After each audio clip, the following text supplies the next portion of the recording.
So, hello everyone, welcome to current batch for board 2025. In this lecture, we are going to do class 12th political science chapter number 4 और ये हमारी series का chapter number 4 होने वाला है political science का। इससे पहले जियोग्राफी की आपकी बुक हमने ऑलरेडी कंप्लीट करा दी है, नीचे प्लेलिस्ट है, वहाँ से जाके आप जियोग्राफी के मोस्ट इंपॉर्टेंट क्वेश्चन देख सकते हैं जो कि आपके बोर्ड्स 2025 और CUET 2025 के लिए मोस्ट इंपॉर्टेंट क्वेश्चन है। अगर आपने इसको मिस कर दिया तो समझ लेना आपने बहुत कुछ मिस किया है। ठीक है, तो चलिए आज हम इसका जो हमारा चैप्टर नंबर 4 है इंटरनेशनल ऑर्गेनाइजेशन, इनमें हमने जितने भी टॉपिक हैं आपके बुक में उन हर टॉपिक से क्वेश्चन को इंक्लूड किया है ताकि उस क्वेश्चन की अराउंड जितने भी कॉन्सेप्ट डेवलप हो सकते हैं वो आपको हम समझा दें और क्वेश्चन जो इंपॉर्टेंट क्वेश्चन बन सकते हैं आपको हम पहले बता दें। इसमें हमने PYQs भी इंक्लूड किए हैं CUET और बोर्ड्स दोनों के, तो आपको क्वेश्चन को बहुत ध्यान से समझना है, क्वेश्चन को बहुत ध्यान से पढ़ना है। ठीक है, उससे पहले मैं अपना इंट्रो दे दूँ। My name is Rishabh and I am a civil servant aspirant. साथ में मैं आपको पढ़ाने का भी काम करता हूँ। और दो इम्पॉर्टेंट अपडेट आपके लिए, हमारा जो अभी ये जो वीडियो आप देख रहे हो ये करंट बैच सीरीज का एक पार्ट है।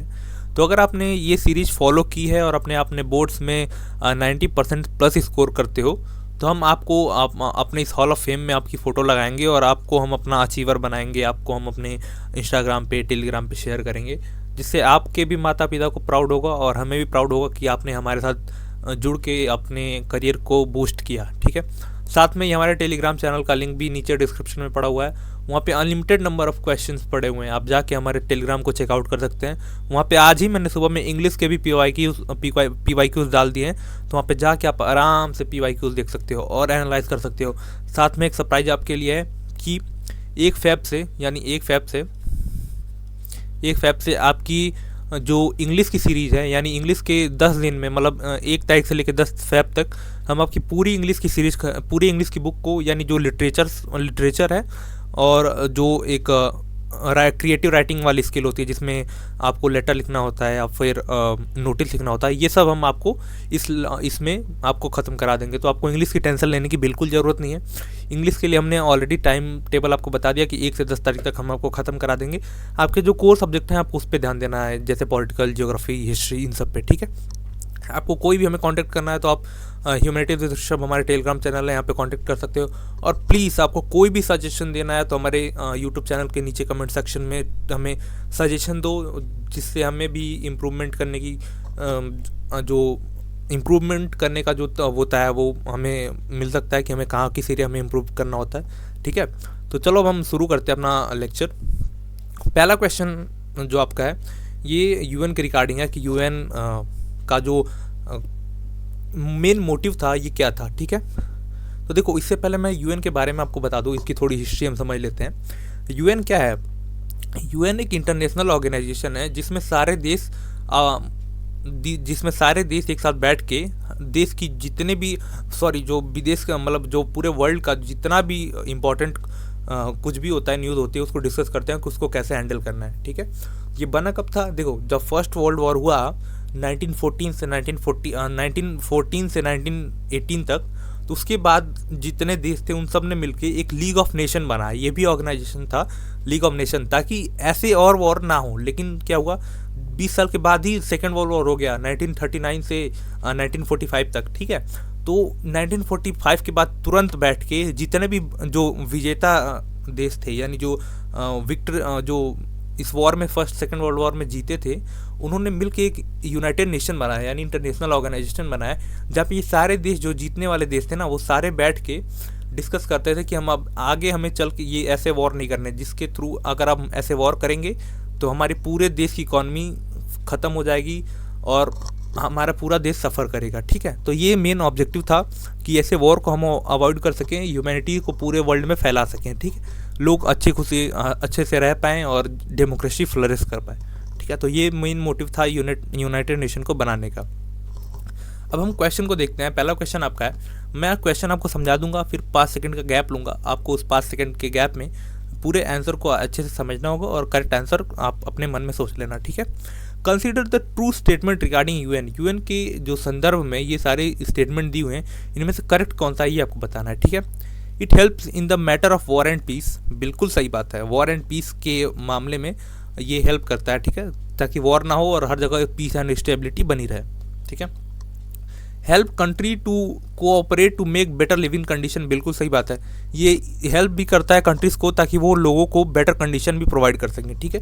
ये इसकी कई सारी ऑर्गेनाइजेशन है। यूएन तो एक बड़ा फाउंडिंग हो गया ना, मतलब बड़ा पापा हो गया यूएन, ठीक है। इसके बहुत सारे वो है ऑर्गन्स है, ठीक है, और वो ऑर्गन्स के भी बहुत सारे ऑर्गन्स है। ये सब ऑर्गन्स ऐसे हैं जो देश को अगर ज़रूरत पड़ती है तो पैसा भी देते हैं ताकि वो देश के जो लोग हैं वो भूखमरी से ना मरें, ठीक है। ऑप्शन सी दिया हुआ है, ensuring major cooperation among various countries, ये भी सही बात है, ठीक है। तो अब देखो, आप इसमें से बताओ इसमें से कौन सा सही हो सकता है, ठीक है। मैंने बताया तीनों सही है, ऑप्शन आप देखो,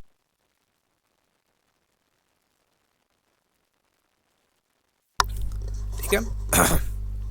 तो ये सारे ऑप्शन सही हैं, ऑल आर करेक्ट। ये सब चीज़ें यूएन का काम होता है। वॉर को जो अगर कोई वॉर होने वाला तो उसको अवॉइड करना, ठीक है।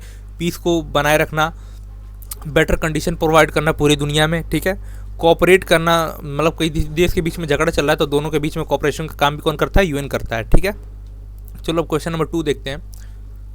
एक यहाँ पे स्टेटमेंट दी हुई है, ठीक है, एक स्टेटमेंट दी हुई है। अब आपको बताना है कि इस स्टेटमेंट को किसने दिया था, ठीक है। स्टेटमेंट ये है कि the UN was not created to make humanity to heaven but to save it from hell. इसका मतलब ये हुआ कि यूएन को इसलिए नहीं बनाया गया था ताकि ह्यूमैनिटी उसको हेवन में पहुंचा दे, ठीक है। यूएन को इसलिए बनाया गया था ताकि इसको जो ह्यूमैनिटी है उसको नरक में जाने से बचा पाए, ठीक है। तो ये स्टेटमेंट किसने दी थी, ठीक है। ये स्टेटमेंट डैग हैमर्सजोल्ड ने दी थी, बान की मून ने दी थी, कोफी अनान ने दी थी, या एंटोनियो गुतरेस ने दी थी, ठीक है। किसने दी थी ये, आप बताओ।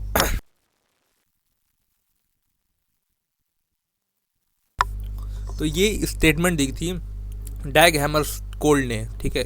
मैं भी I am pronouncing it's wrong, but हाँ, अब ये नाम ऐसा है, डैग हैमर के बाद SKJ वर्ल्ड, इसको जोल्ड जो भी पढ़ सकते हैं इसको, ठीक है।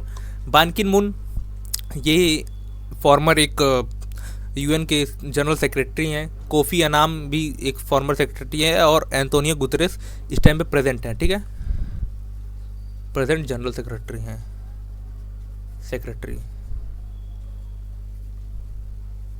ठीक है। और ये बान की मून इनसे पहले थे, ठीक है। और ये तीनों लोग जनरल सेक्रेटरी रह चुके हैं यूएन के, ठीक है। यहाँ पे कुछ इवेंट्स दिए हुए हैं, इनको आपको एक क्रोनोलॉजिकल ऑर्डर में लगाना है, ठीक है। यूएन एस्टेब्लिशमेंट के रिगार्डिंग कुछ ऑप्शन वो दिए हुए हैं स्टेटमेंट, इनको आपको करेक्ट ऑर्डर में, क्रोनोलॉजिकल ऑर्डर में लगाना है कि सबसे पहले क्या हुआ था। पहला है इंडिया ज्वाइन यूएन, ठीक है। दूसरा तेहरान कॉन्फ्रेंस, तीसरा अटलांटिक चार्टर, और डी है 51 nation sign declaration by United Nation, ठीक है। तो इसमें से आपको सही ऑप्शन बताना है। पीछे थोड़ी सी आवाज़ आ रही होगी, आपको उसको अवॉइड करना है। मेरी आवाज़ आप तक आ रही होगी तो प्लीज़ चैनल को एक लाइक कर दीजिएगा, ठीक है, सॉरी वीडियो को एक लाइक कर दीजिएगा। देखो, जो अटलांटिक चार्टर था ये 1941 में हुआ था, ठीक है। 1941 में हुआ था। किसके बीच में हुआ था, US president Franklin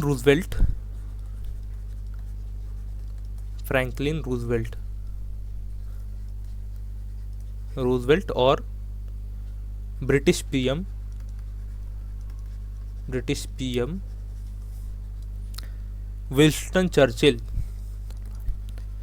Winston S Churchill, इन लोगों के बीच में ये अटलांटिक चार्टर साइन किया गया था 1945 में, यानी सी पे पहला, ठीक है, सी पहले नंबर पे आएगा, ठीक है। दूसरे पे तेहरान कॉन्फ्रेंस 1943 में साइन हुआ था, ठीक है, 1943 में साइन हुआ था। इसमें 3 पावर जो थे उस टाइम पे, यूएसएसआर, उस टाइम पे तो यूएसएसआर हुआ करता था, आज के टाइम पे आप बोलोगे तो रशिया, ठीक है, यूएसएसआर, यूएस एंड ब्रिटेन। इसमें तेहरान कॉन्फ्रेंस में ये 3 लोगों ने साइन किया था। उसके बाद, ठीक है, इसके बाद बी आप लगाओगे, ठीक है। उसके बाद 51 nation sign declaration of United Nation, ठीक है। ये कब हुआ था, ये हुआ था जून में 1945 में। मैं एक काम करता हूँ, इसको चेंज कर लेता हूँ, ठीक है, 1945 में, 1945 में हुआ था, ठीक है, जून 1945 में 50 देशों ने जून में 1945 में साइन किया था यूनाइटेड नेशन के डिक्लेरेशन को, ठीक है। लेकिन अक्टूबर 15 अक्टूबर को पोलैंड ने भी इसको साइन किया, ठीक है। 15 अक्टूबर को पोलैंड ने भी इसको साइन किया, ठीक है। पोलैंड ने साइन किया 15 अक्टूबर को 1945। इसी तरह 51 नेशन जो फाउंडिंग मेंबर्स थे इसके यूनाइटेड नेशन के कितने थे, 51 नेशन थे, 50 वो थे और 51वां पोलैंड बना जिसने 1945 में 15 अक्टूबर को साइन किया। और इंडिया कब ज्वाइन किया, इंडिया ने 30 अक्टूबर को ज्वाइन किया, ठीक है, अक्टूबर को ज्वाइन किया। यानी सी बी, उसके बाद क्या था, डी, देन ए, सी बी सॉरी यहाँ पे तो कुछ गड़बड़ आ रहा है, ये ऑप्शन शायद गलत है। ये ऑप्शन यहाँ पे गलत है, ये सी बी डी ए होगा, ठीक है। सी बी, इसको ऑप्शन काट दो, सी बी डी ए, ये ऑप्शन करेक्ट होगा, ठीक है। चलो अब हम आगे चलते हैं क्वेश्चन नंबर 4 पे। The UN is the successor of which of the following organ. UN किस ऑर्गेनाइजेशन का सक्सेसर है, यानी यूएन तो बाद में बना था ना, यूएन 1945 में बना था, ठीक है, 1945 में बना था सेकेंड वर्ल्ड वॉर के बाद। लेकिन फर्स्ट वर्ल्ड वॉर के बाद भी पूरे देशों ने मिलकर एक ऑर्गेनाइजेशन बनाया था, उसका काम था कि ऐसे वॉर दोबारा ना हो, ठीक है। तो 1918 के बाद जो फर्स्ट वर्ल्ड वॉर खत्म हुआ उसके बाद बना था लीग ऑफ नेशन, लीग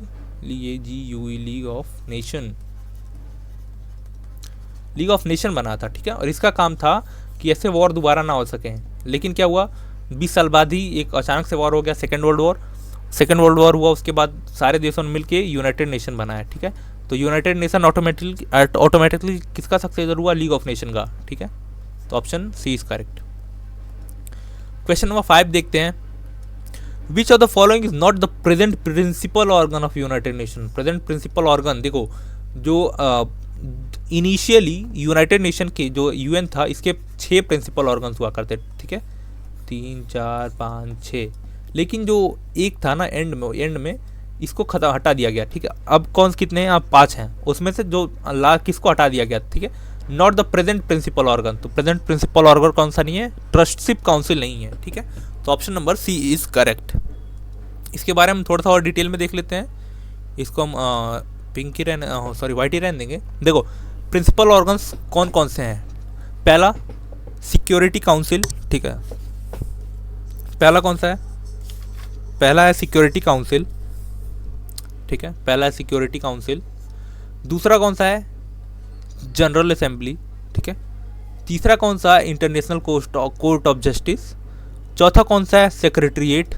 और पांचवा कौन सा है, इकोनॉमिक एंड सोशल काउंसिल, ठीक है। ये 5 हैं। ये जो छठा था ट्रस्टशिप काउंसिल, इसको हटा दिया गया है, ठीक है। इन सब के बारे में हम थोड़ा सा एक बार डिटेल में देख लेते हैं, ठीक है। जनरल असेंबली की अगर हम बात करें तो इसमें कितने मेंबर हैं, इसमें कितने मेंबर होते हैं, 193 मेंबर होते हैं, ठीक है। इसका जो डिसीजन होता है, अगर जनरल असेंबली ने कोई डिसीजन लिया है तो वो बाउंडिंग नहीं होता कि हर मेंबर को मानना पड़े, ठीक है। Decision not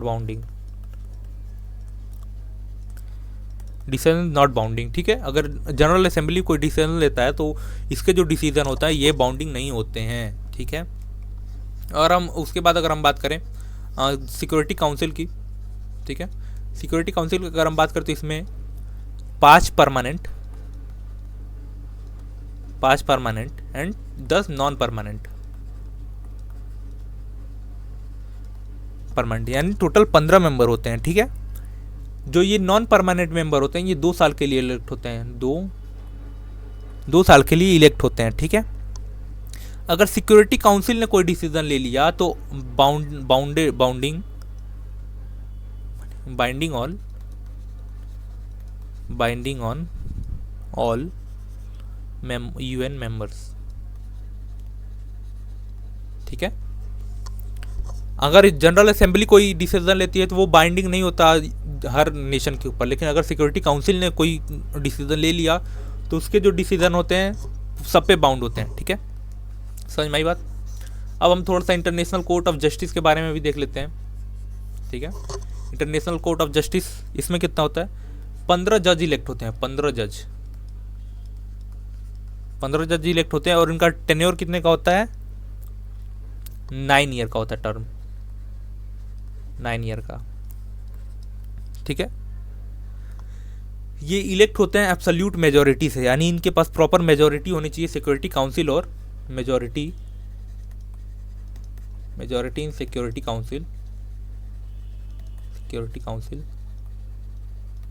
council and assembly,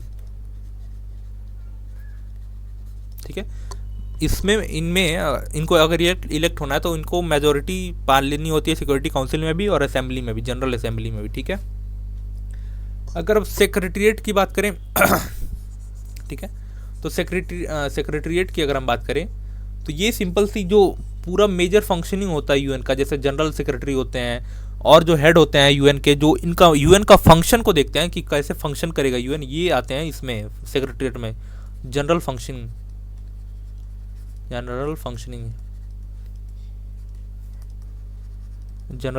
ठीक है, वो कहाँ पे आते हैं, सेक्रेटरीट में आते हैं, ठीक है। इन्हीं में आते हैं जनरल सेक्रेटरी, ठीक है।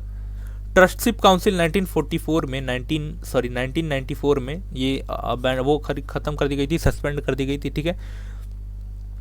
और अगर हम इसकी बात करें सोशल एंड इकोनॉमिक काउंसिल की, तो इसमें 54 सीटें होती हैं, 54 सीट्स होती हैं, ठीक है। इसमें से इनमें जो मेंबर होते हैं वो इलेक्टेड होते हैं जनरल असेंबली से, ठीक है। Members elected by assembly for 3 years. 3 साल के लिए इसमें जो मेंबर इलेक्ट होते हैं वो 3 साल के लिए होते हैं, और मेंबर को इलेक्ट कौन करता है, जनरल असेंबली करती है। तो ये सब चीज़ें, इन सब के बारे में आपको थोड़ा सा ध्यान होनी चाहिए। अब इसी के अंदर आते हैं, जैसे ये फॉर एग्जांपल अगर आप देखोगे तो सिक्योरिटी काउंसिल के अंदर ही आता है, पीस कीपिंग फोर्स वाले आते हैं, ठीक है, मिलिट्री स्टाफ कमेटी आती है, पीस कीपिंग मिशंस आते हैं। अगर आप जनरल असेंबली के अंदर में देखोगे तो जैसे यूनिसेफ आता है, UNHRC आता है, WPF आता है, इन सब के बारे में हम आगे चल के देखेंगे, ठीक है। ऐसे ही कर करके और सारे ऑर्गन्स, देखो ये प्रिंसिपल यूएन सबसे ऊपर हो गया, ठीक है, यूएन सबसे ऊपर हो गया। इसके बाद ये 5 इसके मेन ऑर्गन होते हैं, ठीक है, 5 मेन ऑर्गन हो गए। फिर इन मेन ऑर्गन के भी और कई सारे ऑर्गेनाइजेशन है, ठीक है। तो ऐसे करके ये पूरा ऑर्गन एक ऑक्टोपस जैसा स्ट्रक्चर बन जाता है इसका, ठीक है। चलो, अब सबसे इम्पोर्टेंट टॉपिक इस पूरे बुक का हम देखने वाले हैं। इम्पोर्टेंट टॉपिक इसलिए क्योंकि ये यहीं से सबसे ज़्यादा क्वेश्चन बनते हैं, ठीक है। देखो यूएन कब बना था, यूएन बना था 1945 में, और आज तक दुनिया में इतना सब कुछ चेंज हो गया, लेकिन आज भी उसका स्ट्रक्चर सेम टू सेम वैसा ही है। तो आपको क्या लगता है इतने साल में दुनिया में जो चेंजेस आए हैं वो वैसे निभा पाएगा? फॉर एग्जांपल अगर आपने पढ़ा होगा तो हमारे पास प्लानिंग कमीशन होता था, ठीक है।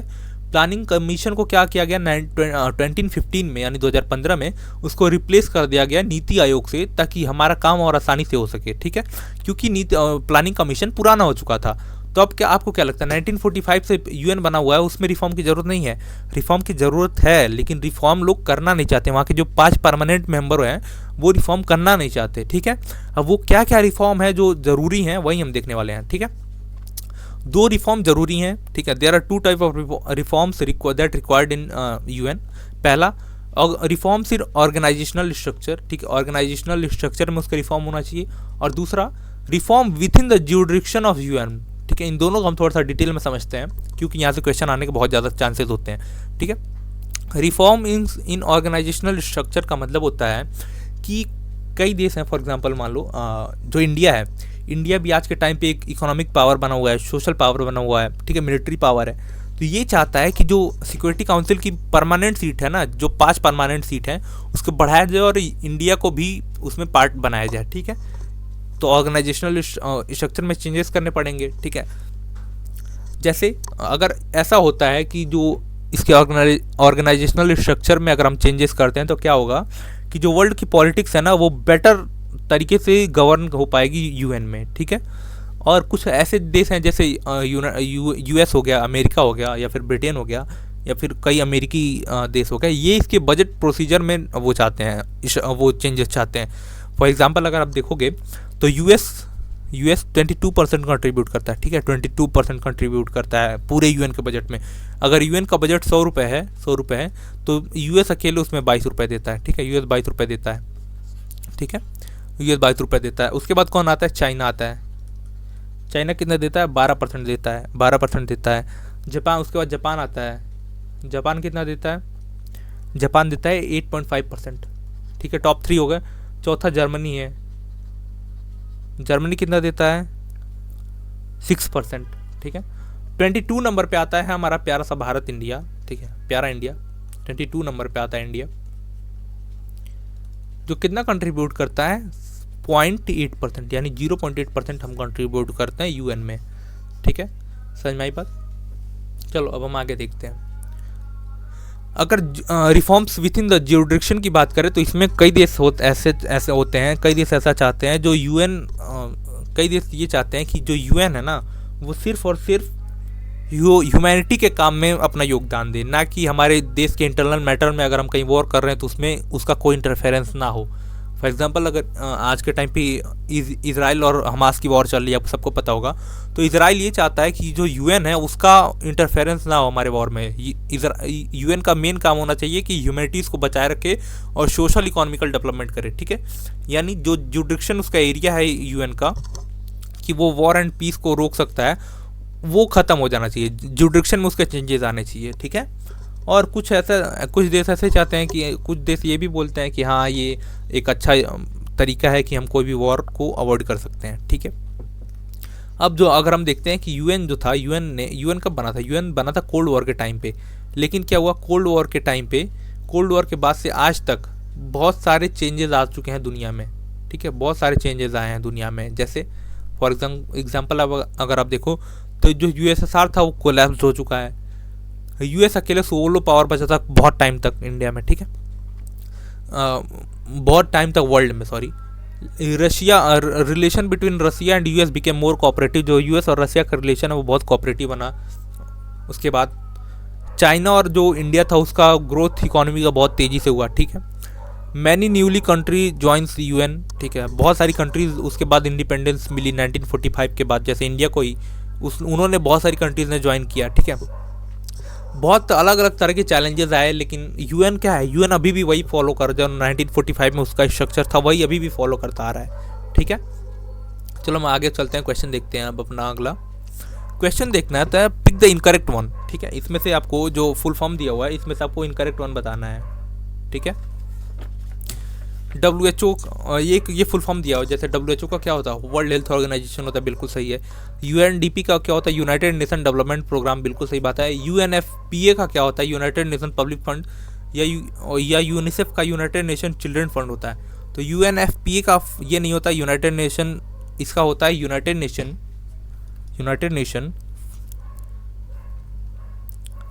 फंड फॉर पब्लिक एक्टिविटीज़, ठीक है। यूनिसेफ का बिल्कुल करेक्ट है, ठीक है। ऐसे ही कुछ आप जान लो। यूनेस्को का क्या होता है? यूनेस्को का क्या होता है? United Nation Education, Scientific and Cultural Organization, ठीक है। IMF का क्या होता है? ठीक है, इंटरनेशनल मॉनेटरी फंड होता है, ठीक है। WMO का क्या होता है? ठीक है, WMO का अगर हम बात करें तो वर्ल्ड मेट्रोलॉजिकल ऑर्गेनाइजेशन होता है, ठीक है। अगर हम UNHCR की बात करें तो इसका क्या होता है? ठीक है, इसका होता है United nation high commission for refugees, ठीक है। अगर हम ये बात करें UNWRA, ठीक है, तो इसका फुल फॉर्म होता है United nation relief and work agency for फिलिस्तीन, ठीक है। फिलिस्तीन, जो फिलिस्तीन बोलते हैं, फिलिस्तीन होता है, ठीक है। ये बहुत इंपॉर्टेंट रहने वाला है क्योंकि ये पूरे साल न्यूज़ में था, तो हो सकता है आपके CUET एग्जाम में पूछ दे। इसका फुल फॉर्म फिर मैं बता देता हूँ, United nation relief and work agency for फिलिस्तीन जो भी होता है, ठीक है। ITU का क्या होता है? International telecommunication NICATA telecommunication union, ठीक है, हो गया ये। इन इतने चीज़ों को आपको बहुत ध्यान देना होगा। ICJ का क्या होता है? ICJ का इंटरनेशनल कोर्ट ऑफ जस्टिस, ठीक है। अब हम देखते हैं the non permanent member of Security council do not have, जो नॉन परमानेंट मेंबर होते हैं सिक्योरिटी काउंसिल के, उनके पास इसमें से क्या नहीं होता? जो ऑप्शन दिए उनमें से उनके पास क्या नहीं होता, आप बताओ।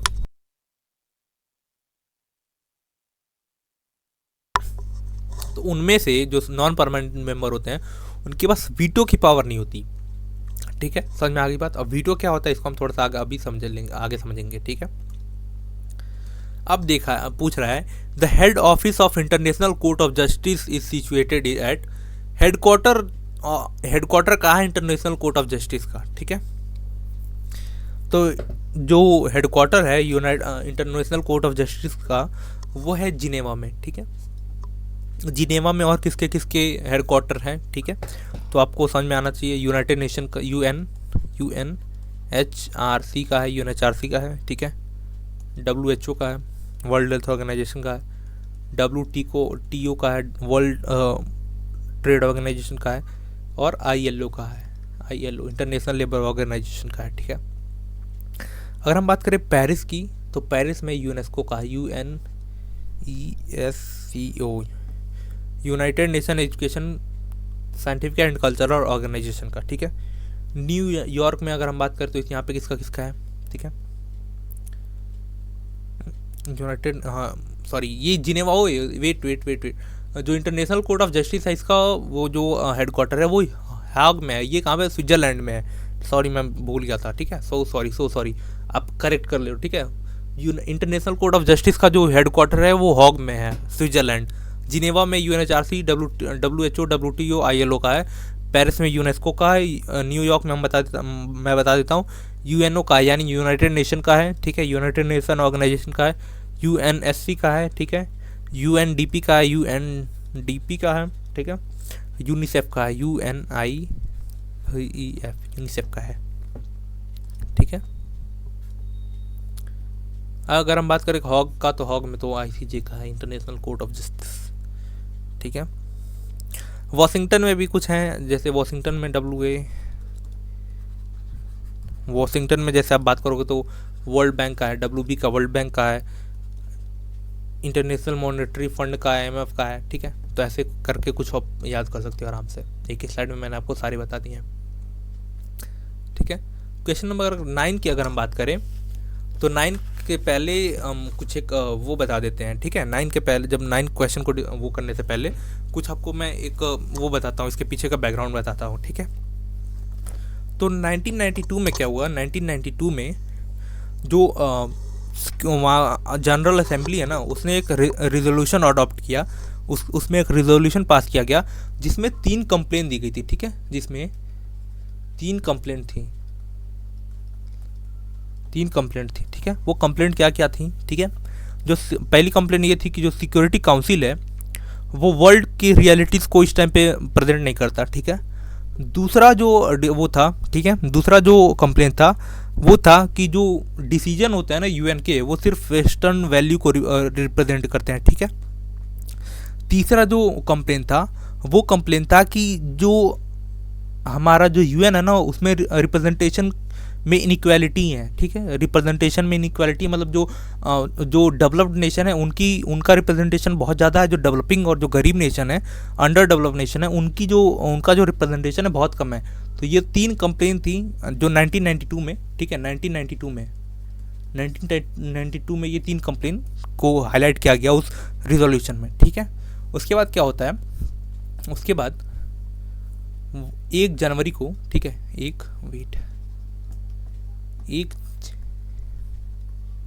1 जनवरी 1997 को, ठीक है, जनरल असेंबली ने एक इंक्वायरी बना दी, ठीक है। एक इंक्वायरी बिठाई कि UN को किस तरह का रिफॉर्म करना चाहिए, ठीक है।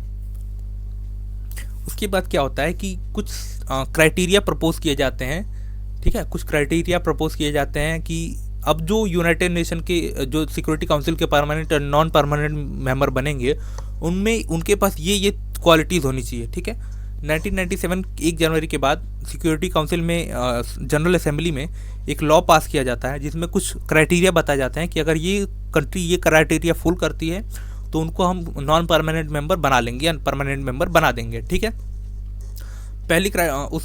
उसी क्राइटेरिया से रिलेटेड ये सारे क्वेश्चन दिए हुए हैं। ठीक है, विच of the following statement is not correct. Not correct बताना है आपको कि कौन सा क्राइटेरिया नहीं था इसमें। ठीक है, क्राइटेरिया हम देखते हैं।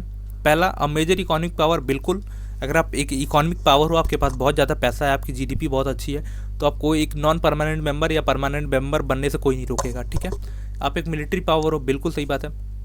अ sustainable contributor to the UN budget. बिल्कुल सही बात है। अगर आप यूएन का जो बजट है उसमें आप अच्छा खासा कंट्रीब्यूट करते हो तो भी आपको परमानेंट सीट मिल जाएगी। ठीक है, एक न्यूक्लियर स्टेट।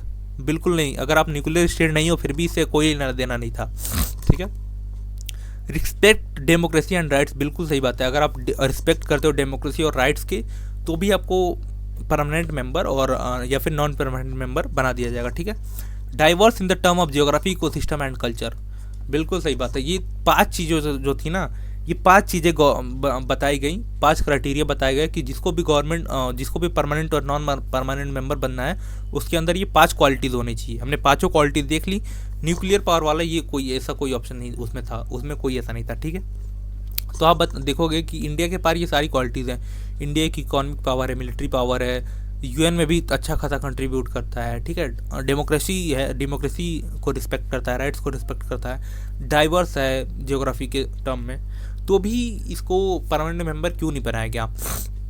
तो इसके पीछे हाथ है परमानेंट मेंबर का। ठीक है, जो एक परमानेंट, जो मैंने बताया ना 5 परमानेंट मेंबर होते हैं, तो 5 परमानेंट मेंबर में से एक परमानेंट मेंबर है चाइना। ठीक है, चाइना। और जो परमानेंट मेंबर होते हैं उनके पास सबसे बड़ी खूबी होती है, उनके पास वीटो पावर होता है। ठीक है, वीटो पावर से अगर फॉर एग्जांपल अगर मैं बताऊं कि वीटो पावर एक ऐसा पावर है ना कि अगर वो परमानेंट मेंबर ने अगर वीटो कर दिया कोई भी रिजोल्यूशन तो वो पास ही नहीं होगा। अगर मान लो एग्जांपल पूरे जनरल असेंबली में 193 मेंबर हैं। ठीक है, 193 टोटल मेंबर है, उनमें से 192 मेंबर रेडी हो जाए, 192 मेंबर रेडी हो गए किसी भी रिजोल्यूशन को पास करने के लिए। सिर्फ एक मेंबर रेडी नहीं हुआ। ठीक है, एक मेंबर रेडी नहीं हुआ और वो मेंबर जो है वो परमानेंट मेंबर है सिक्योरिटी काउंसिल का। फॉर एग्जांपल यूएस है। ठीक है, अगर यूएस ने वीटो कर दिया ना तो ये जो 192 मेंबर रेडी हुए हैं इनके वोट की कोई वैल्यू नहीं रहेगी, सिर्फ इसकी वैल्यू हो जाएगी। इतना पावर है वीटो का। तो हमेशा इंडिया का जो एंट्री होता है ना, इंडिया अगर कोई भी कंट्री को परमानेंट मेंबर बनना है तो उसको पहले 5 मेंबर को एग्री करना पड़ता है कि हाँ हम ये जो कंट्री है वो परमानेंट मेंबर बनने के लायक है। लेकिन चाइना हमेशा वहाँ पे वीटो कर देता है, तो इसलिए इंडिया कभी बन ही नहीं पा रहा अभी तक।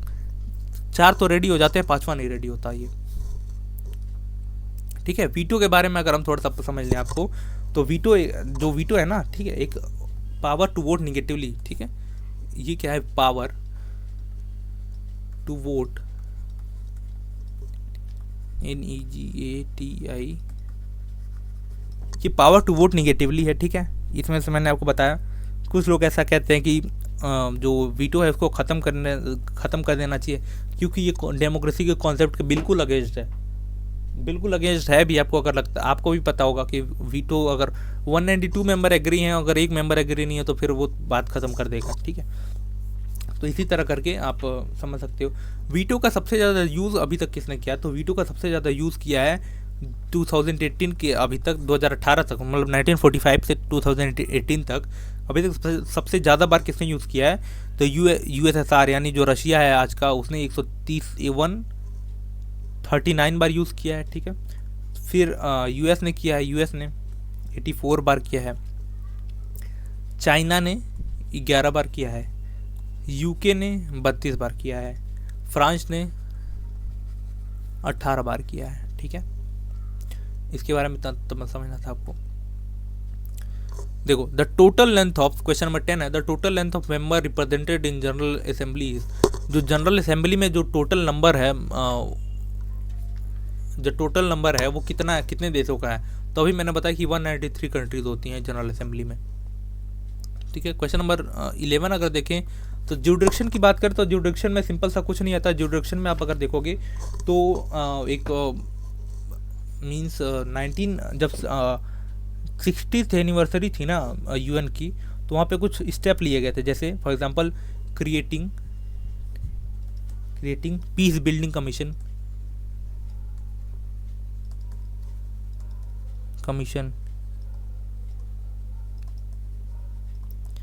ताकि पूरे देश पूरे दुनिया में स्टेबिलिटी पीस एंड स्टेबिलिटी बनी रहे, ठीक है। एक्सेप्ट रिस्पॉन्सिबिलिटी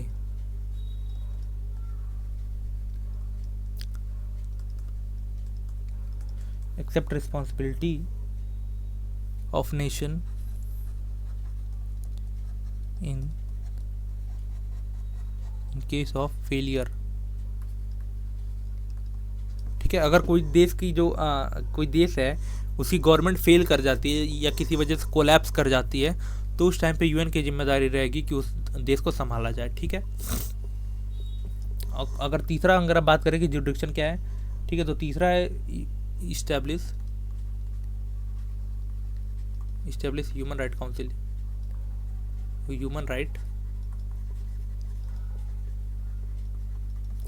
ठीक है। चौथा अगर हम बात करें तो चौथा है सस्टेनेबल गोल्स,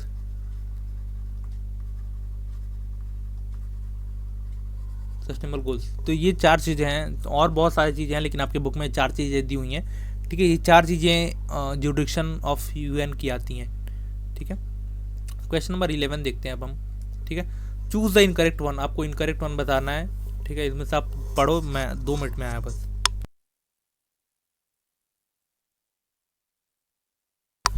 चलो पढ़ लिया, मैं पढ़ता हूँ, ठीक है।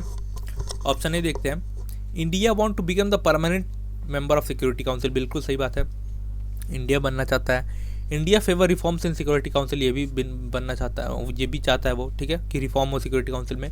India want Security Council to have more members of developing nation, बिल्कुल सही बात है, ये भी चाहता है इंडिया की जो डेवलपिंग नेशन है उनमें से बहुत सारे देश पार्ट बने इस सिक्योरिटी काउंसिल के, ठीक है। D, India has participated in few initiative of Security council, few में नहीं भाई, इंडिया हर इनिशिएटिव में पार्ट लेता है, ठीक है, तो ये ऑप्शन गलत हो जाएगा। देखो क्वेश्चन नंबर 12 देखें। The membership of Security council was extended from 11 to 15 इन, जो मेंबरशिप ऑफ सिक्योरिटी काउंसिल, देखो शुरू से जब 1945 में बना था, 1945 में, ठीक है, 1945 में बना, सिक्योरिटी काउंसिल में 5 परमानेंट मेंबर थे, ठीक है, प्लस 6 नॉन परमानेंट, ठीक है। तो इसको कब बढ़ा के 11 से या 15 कर दिया गया, ठीक है, 11 से 15 कर दिया गया, यानी 10 नॉन परमानेंट प्लस 5 परमानेंट, तो ये किया गया था 1965 में, ठीक है। 13 क्वेश्चन की बात करें तो आपको इसको करेक्ट और इनकरेक्ट करना है, ठीक है, जैसे वो करते थे ना पहले, ये गलत है, ये सही है, ये गलत है, ऐसे ही करना है आपको, ठीक है। करते हैं हम। Only the permanent member of the Security Council possess the veto power, बिल्कुल ये करेक्ट स्टेटमेंट है। The it's kind of negative power, बिल्कुल सही बात है, आप निगेटिवली वोट करते हो, उसी को हम वीटो करते हैं, ठीक, वीटो कहते हैं। The secretary general use this power when not satisfied with any decision, बिल्कुल गलत बात है भाई। सेक्रेटरी जनरल के पास पावर नहीं होती, उस कंट्री के पास पावर होती है वीटो करने की, ठीक है। 1 veto can tell the Security Council resolution, बिल्कुल सही बात है, अगर एक वीटो किसी कंट्री ने कर दिया तो वो सिक्योरिटी काउंसिल के पूरे रिजोल्यूशन पे, अगर पूरे जितने भी नॉन परमानेंट और परमानेंट मेंबर हैं अगर सब एग्री हैं और एक ने बस डिसएग्री कर दिया ना 1 वीटो, तो ये पूरा रिजोल्यूशन खत्म हो जाएगा, इंस्टॉल हो जाएगा, ठीक है। तो ये गलत है और ये तीनों सही हैं। अगर हम क्वेश्चन 14 की बात करें, when which among the following would give the more weightage to India's proposal for permanent membership in the Security Council, इनमें से ऐसा कौन सा है जो इंडिया को एक बहुत हायर चांस पे रखता है कि इंडिया को एक सिक्योरिटी काउंसिल का मेंबर बनना चाहिए, ठीक है। एक इंडिया एक न्यूक्लियर कैपेबल कंट्री है, बिल्कुल नहीं बात, ये तो हमने देखा कि अभी ये क्राइटेरिया में ही नहीं था, ठीक है। It has become a member of the UN since its inception, ये भी गलत बात है। बनने से क्या होगा, जिस दिन बने उसी टाइम से अगर हम अभी रहते, अगर फॉर एग्जांपल 1945 में ही हमने ज्वाइन कर लिया था तो अभी तक तो हमको बन जाना चाहिए था, लेकिन अभी तक हम बने नहीं, तो इसका मतलब ये क्राइटेरिया तो नहीं है, ठीक है। इंडिया लोकेटेड इन एशिया, बिल्कुल गलत बात है भाई, इससे क्या लेना देना है, इंडिया एशिया में तो इसको एक सिक्योरिटी काउंसिल का मेंबर बना दो, ठीक है। तो India growing economic power and stable political system, ये बिल्कुल सही बात है, इंडिया एक इकोनॉमिक ग्रोइंग इकोनॉमिक पावर है, स्टेबल पॉलिटिकल सिस्टम है, ठीक है। 15 की बात करें अगर हम, the UN agency concern with the safety of peaceful and use of nuclear technologies. India UN की ऐसी कौन सी एजेंसी है जो न्यूक्लियर पावर को देखती है, न्यूक्लियर टेक्नोलॉजीज को देखती है, ठीक है। तो वो है इंटरनेशनल एटॉमिक एनर्जी एजेंसी, ठीक है। क्वेश्चन नंबर 16 की अगर हम बात करें, UN was establish with the objective of, यहाँ पे पेन चेंज करना पड़ेगा शायद, वेट, ठीक है। The UN was establish with the objective of, UN के इस्टेब्लिशमेंट के पीछे ऑब्जेक्टिव क्या था, तो ऑप्शन आप बी डायरेक्ट टिक कर दो, prevent international conflict and facilitating cooperation among member state. बिल्कुल सही बात है, आप और सारे सब पढ़ सकते हो, ठीक है। इसका वॉर के टाइम पे हेल्प करने का कोई था, वो प्रोवाइड था नहीं, बिल्कुल ऑब्जेक्टिव था, बिल्कुल नहीं बात है, ठीक है। Help the member state in formation of military alliance, बिल्कुल ये सब कोई मतलब ही नहीं है भाई, आप देख लो, ये PYQ से लिया हुआ क्वेश्चन है। यहाँ से 2-2 नंबर के क्वेश्चन स्टार्ट होते हैं आपके। Explain any 2 complaint related to UN Security Council reflected in the resolution pass by UN General Assembly 1992। अभी मैंने जैसे बताया आपको कि जब 1992 में एक रिजोल्यूशन पास किया गया था असेंबली के द्वारा, जिसमें 3 कंप्लेन को हाईलाइट किया गया था, उसमें से 2 कंप्लेन आपको बतानी है यहाँ पे, ठीक है। तो पहली कंप्लेन हो गई जो सिक्योरिटी काउंसिल है, security council no longer reflect world politics, ठीक है। और दूसरा हो गया डिसीजन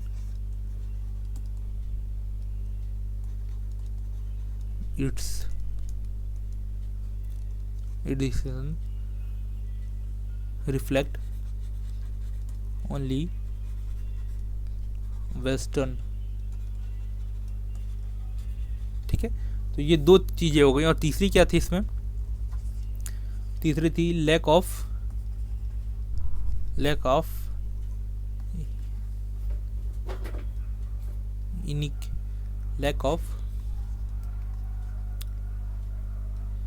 इक्विटेबल रिप्रेजेंट, ठीक है।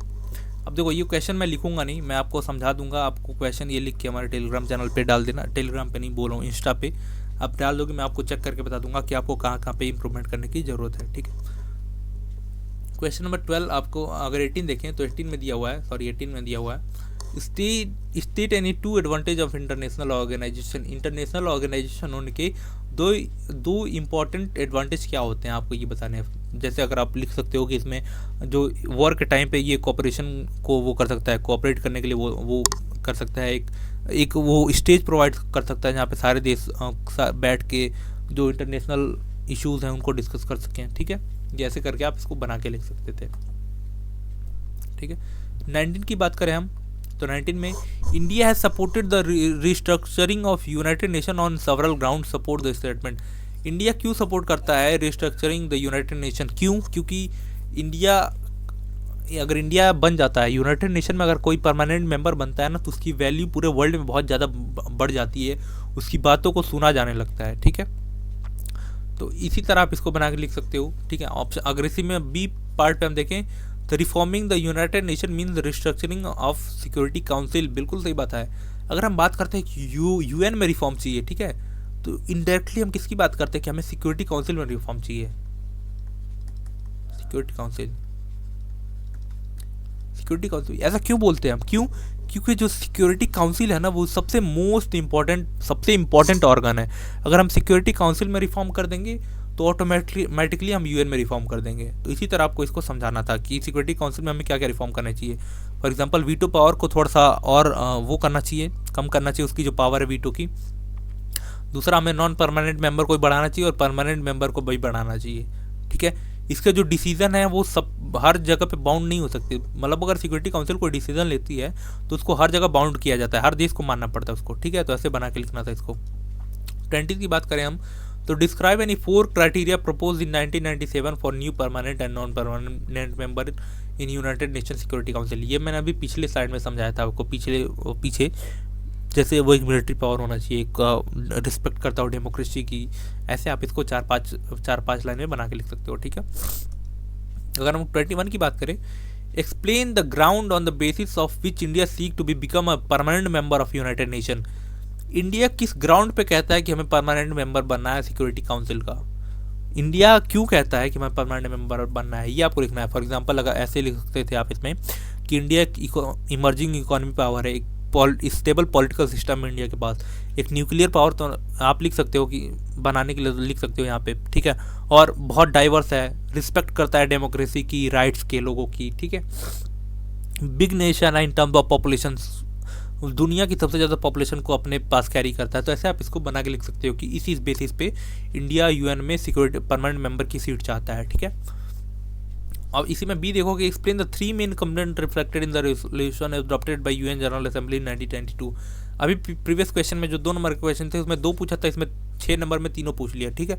तो इसी तरह आपको इसमें एक ही क्वेश्चन सीबीएसई पूछती है, लेकिन सीबीएसई घुमा के क्वेश्चन पूछती है, ठीक है। तो ऐसे ही आपको यहाँ पे कर लेना चाहिए था, ठीक है। अगर हम दूसरा क्वेश्चन देखें 22 वाला सॉरी, तो describe the composition of United nation security council and the suggest reform to make it more relevant, ठीक है। यूनाइटेड नेशन को के कॉम्पोजिशन को बताना है कि यूनाइटेड नेशन सिक्योरिटी काउंसिल जो सिक्योरिटी काउंसिल है इसका कॉम्पोजिशन क्या है, जैसे 5 परमानेंट है, 10 नॉन परमानेंट है, इनके पास क्या क्या पावर होती हैं, ठीक है। ये 2 साल में, हर दूसरे साल में इलेक्ट होते हैं, ठीक है। और सबकी सीट फिक्स होती है, जैसे इंडिया एशिया से 2 कंट्रीज जो 10 वो नॉन परमानेंट है, इनमें 2 सीट एशिया की होगी, 2 साउथ अफ्रीका की होगी, अफ्रीका की होगी, 2 अमेरिका की होंगी, ऐसे ऐसे करके सीट डिवाइडेड है, ठीक है। और इसी में कुछ रिफॉर्म भी सजेस्ट करने थे कि क्या रिफॉर्म करे कि सिक्योरिटी काउंसिल और अच्छा बन पाए, ठीक है। इसी में अगर हम बी की बात करें, describe any 4 changes that occurred in world politics after end of cold war. ये सिमिलर वही क्वेश्चन है जो भी मैंने बताया था कि एक यूएसएसआर कोलैप्स हो गया था, ठीक है। यूएसएसआर कोलैप्स हो गया, यूएस सोलो पावर बना, इंडिया चाइना इमर्जिंग इकोनॉमी बने, पूरा वर्ल्ड का पॉलिटिक्स चेंज हुआ, ये सब आपको यहाँ पे बना के लिखना था, ठीक है। चलो अब एक यहाँ पे क्वेश्चन देखते हैं। Critically evaluate the difficulties involve in implementing the suggested reform for restructuring the UN. अब आपको ऐसा बताना है कि यूएन में अगर हम रिफॉर्म करना चाहते हैं, ठीक है, यूएन में अगर रिफॉर्म करना चाहते हैं तो क्या क्या डिफ़िकल्टीज आएंगी, ठीक है। तो डिफ़िकल्टीज ये आ सकती हैं कि जो परमानेंट मेंबर हैं जो कंट्री सिक्योरिटी काउंसिल के, वो कभी एग्री नहीं होंगे, ठीक है, रिफॉर्म करने के लिए। दूसरा अगर डिफ़िकल्टी ये आएगी कि जो बड़े बड़े पावर हैं जिनके जो अभी परमानेंट सीट पे बैठे हुए हैं, वो अगर रिफॉर्म होते हैं, उनसे परमानेंट मेंबर की सीट छिन जाती है, तो वो वर्ल्ड पॉलिटिक्स में बहुत कम इंटरेस्ट लेने लगेंगे, ठीक है। और तीसरा प्रॉब्लम ये होगा कि उनके सपोर्ट के बिना कोई भी जो वर्ल्ड का इशू है वो डिस्कस नहीं किया जा सकता। तो ऐसे आप इसको बना के लिख सकते थे, ठीक है। अगर हम 24 की बात करें तो ये आपके लिए है, ठीक है, ये असर्शन रीज़न है, इसमें ये आपको खुद सॉल्व करना है और हमें कमेंट सेक्शन में इसका आंसर दे देना है, ठीक है। चलो यहाँ पे ये लेक्चर एंड होता है। Till then if you like this video do subscribe our channel. Till then keep growing, keep learning, stay connected. God bless you all. Jai Hind.